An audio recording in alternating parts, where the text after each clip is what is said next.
Hey, good evening, beautiful souls. Hope everybody's having a good life. Um, what is today? Tuesday? No, Monday, the 5th, maybe. Excuse me. My apologies. Um, but I was I've been listening to the audiobook, the Bible audiobook Bible, and I'm going from different books, books I haven't read or listened to, so I'm picking different. And I think it was Thessalonians. I think it was Paul who wrote Thessalonians, I think, if I remember correctly. But he referred to the devil as the tempter. And I don't know if that planted a seed or what, but I was talking to somebody the other day. And when I'm at home and nothing's playing, I'm listening. And I'm not listening to noises around me. I'm listening to what's in here, right? Because there's something going on in there. There's a voice that's going on in there. It's a fact. You got to pay attention to what it's saying. And that's the problem. People aren't paying attention. They're just grabbing a hold of it and running with it. You know what I mean? Like, what are you listening to? Who are you listening to? Right? Two main voices in the world, good and evil. Right? The tempter, the devil. They called him the tempter. When Jesus was going through the wilderness for 40 days and 40 nights of fasting, and the tempter came and tempted him. That's why they call him the tempter. If you're a chosen one, and if you're a chosen one, the devil's or the enemy is going to be on you. You know, I say the enemy. It could have been a demon, could be a devil. If you're on a chosen path, more than likely it's going to be the devil. But if you're on a path to righteousness, leading to something, the enemy is going to be right there. He does not want you going where you're going. He wants to stop you, and he wants to do everything in his power to do that. And one of the biggest weapons that he's got for a chosen one is lust. It's one of our toughest weaknesses, or however you want to look at it. And he knows when the devil fell from earth and he came to earth, him and his followers, and they looked at humans as something beautiful, and they lusted. That's what it says. They lusted after us, after humans, and they bred with humans, is what it says. And that seed of lust entered into our bloodline. If you're pure, empathetic, or an empath of some sort, you've got that target on your back. And the devil or the enemy knows the path that you're on. You're chosen for something. That's most of your loving, empathetic souls. You're chosen for something. You're that condition for a reason. Especially those who have been awakened. If you've been awakened, even more so. If you're an immature empath, it's tough. His voice is very loud. And you don't realize it, but you could be living that life that he's choosing you to live. But if you're chosen, you're gonna have some tests, some major tests. If you're a mature empath, let's say, or empathetic soul, if you've gone through the awakening, you've done the work, it's going to even hit you even harder. He's not going to try to push anybody that's already taken. He's only going to push those he knows that are on that path. He's going to try everything in his power to do it. And he may win in some cases. Thank God we have a forgiving Father. And you have to rebuke him. Get thee behind me, Satan. Right? I ran into some of that scripture. It's so crazy. But I'm sorry, I feel like I gotta sneeze. It's so crazy how things lead up to something. If you've got lust, fornicate, you want to sleep with a person, have sex, or even just have sex with them in your mind. If you find yourself in this situation mentally, excuse me, if you're in the process, you hear the voice, it comes in, and I want to have sex. I want to masturbate. I want to fornicate in my mind or have sex in my mind.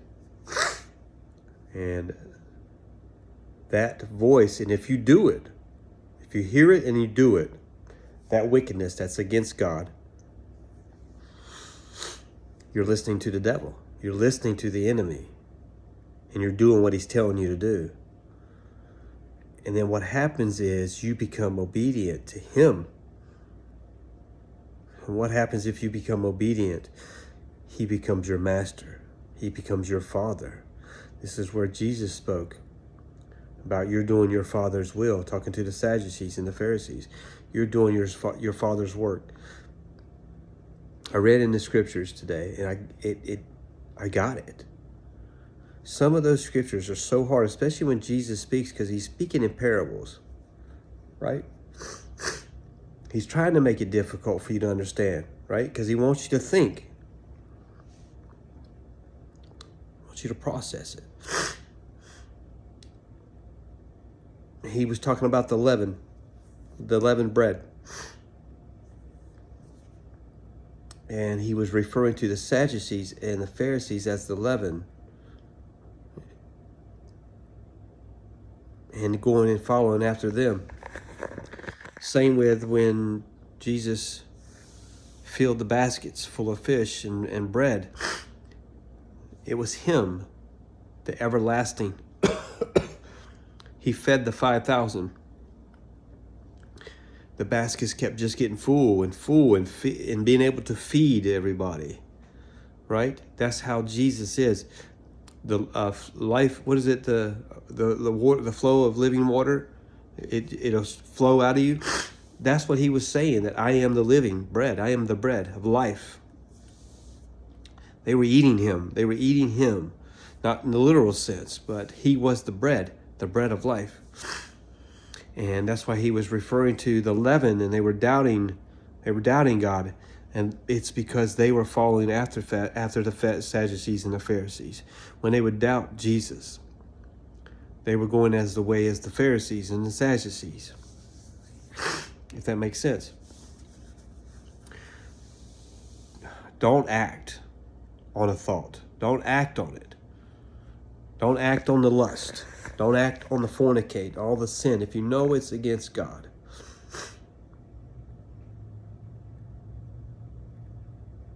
And you do it, you're listening to the devil, and you're becoming obedient.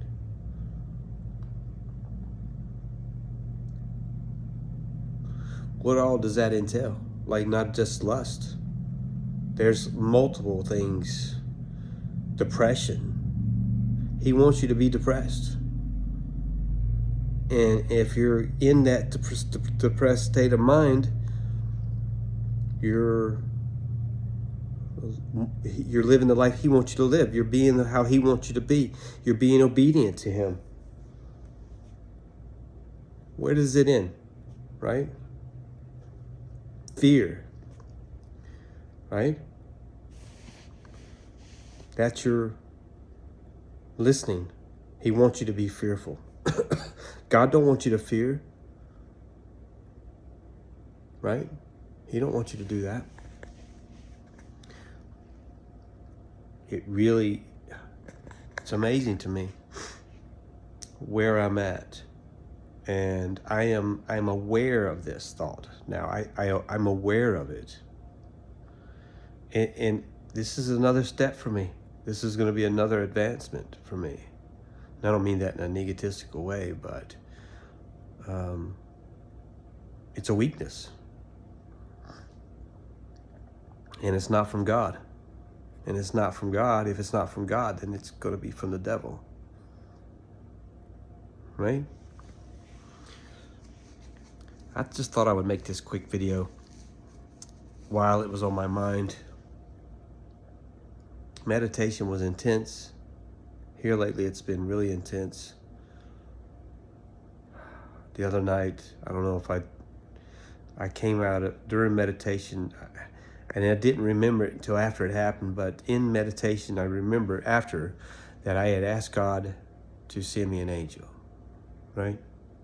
Send me an angel. And there's been many times I've talked to God and God's talked to me in the middle of meditation. I completely forget about it. So I remember during meditation, I kept getting this feather feeling on the back of my neck and on my head. I could feel this feather, like it was just rubbing me. It was really strange. And I totally forgot that I had asked God to send me an angel. And not only that, but I had this right in the middle of my forehead. It was a twisting motion. Not hard, slight. Right in the middle of my forehead, right where the pineal gland is. This is something different. I've never felt this before. And it wasn't aggressive. It wasn't painful. It wasn't hard at all. It was very gentle. Just slowly back and forth. Clearly, something was going on with the pineal gland. I've had the swelling in the head, or not the swelling, the ache in the head, the forehead here, all the way across where it was starting to swell up. And it would cause headaches here. And that was only because the third eye was expanding. The pineal gland was swelling up. I was operating my life on it now, the subconscious. And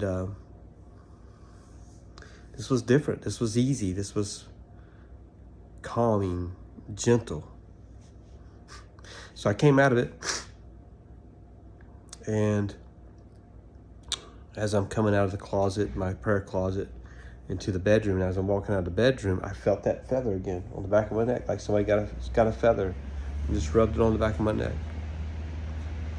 So I came in the living room area and sat down, and I had the TV on, but it was dark. It was like a dark screen. You couldn't hardly see, and I saw this white mist right in front of me. And then I could see it in the distance, again, going by. And then it dawned on me after I saw this that I had asked God to send me an angel. And there it is. And it's not the first time I've experienced angels. Like, I've seen them many, many times in my apartment I used to live in. So I'm aware of it. Flashing lights, they'll flash lights all around. It's like fairy dust, pretty wild. But be careful with your thoughts. Listen to them. Listen to your thoughts. Pay attention. Where's it leading you? The devil's a tempter. They call him the tempter for a reason. He wants to tempt you to do things you know is against God. Pay attention. Love you guys. Godspeed.